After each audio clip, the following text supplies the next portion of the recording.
know what is the significance of the form of Mahishasura at the feet of Linga Bhairavi and the bull form. A man was killed by a woman. Mahishasura is a man first. We really don't know much about him, but traditionally he got terribly bad press.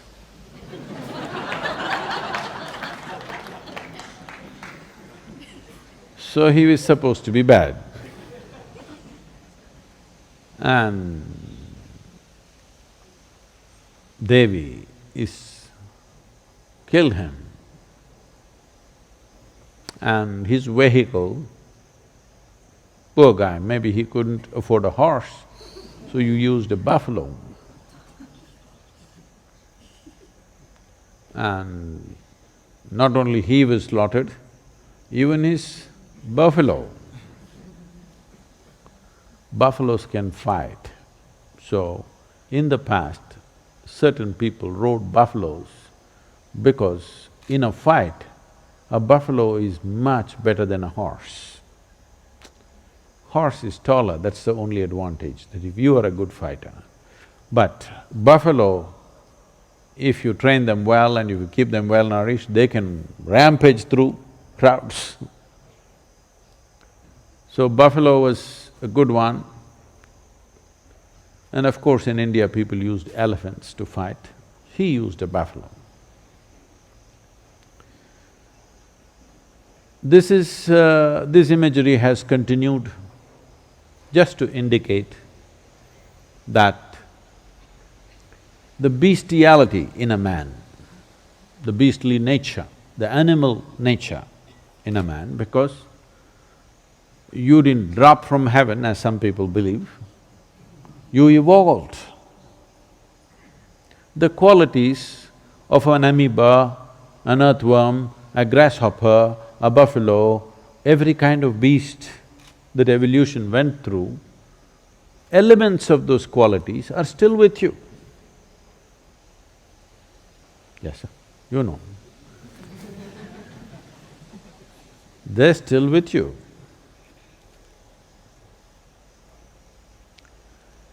So, these are all compulsive tendencies. Even modern neurology recognizes that one part of your brain is that of a reptile.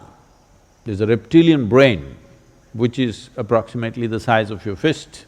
So, the evolutionary process, the modern neurology recognizes that there is a part of your brain which is reptilian.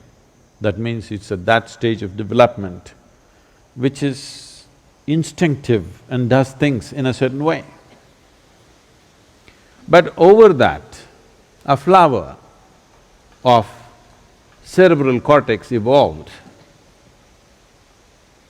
If you function out of this, which is a happening, which happened after human spine became erect.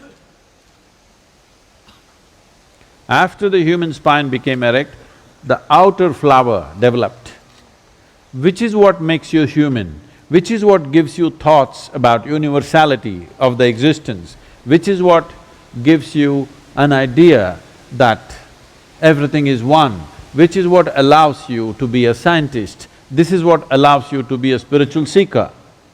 But if you go back to this, all you have is instincts of survival.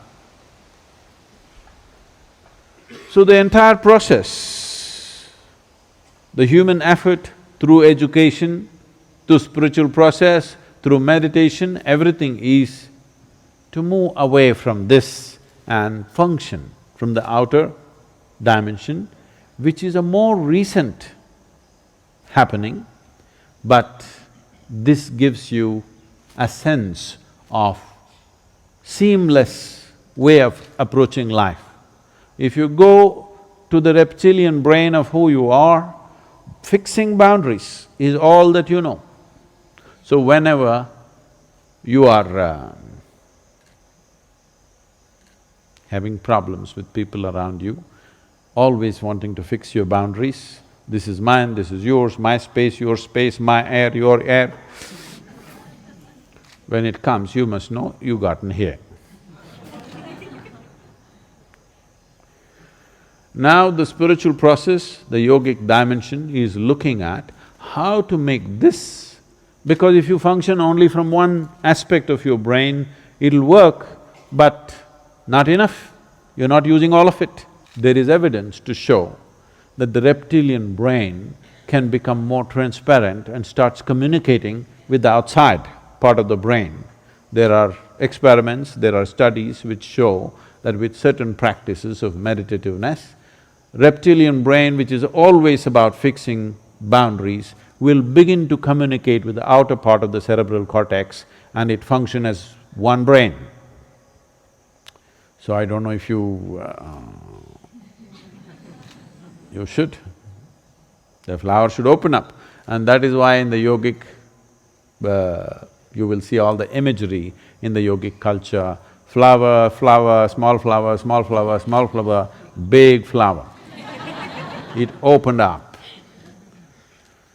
If it opens up, now human intelligence is functioning in a very unifying way, not in a divisive way, not in a way that you will become exclusive, you will become inclusive.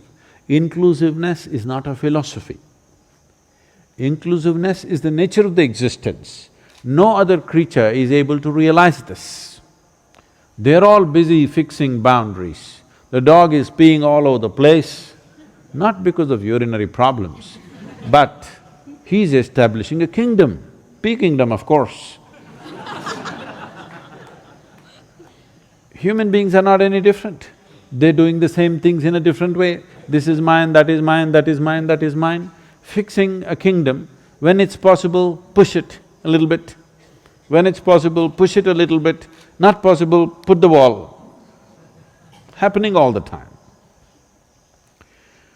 So, the imagery or the symbolism is that beast has been killed and put down. That is the symbolism of Mahisasusara and his buffalo, dead and down. This means you are big flower. The symbolism is also this, that when masculine exists by its own nature, it naturally lives instinctively. That means this. Only when feminine enters, it can become little open. So when it opened, the masculine or the beastly nature fell at her feet because she rose out of that. So the symbolism in the Devi temple is just that. Because she rose in full power, this bestiality is down there.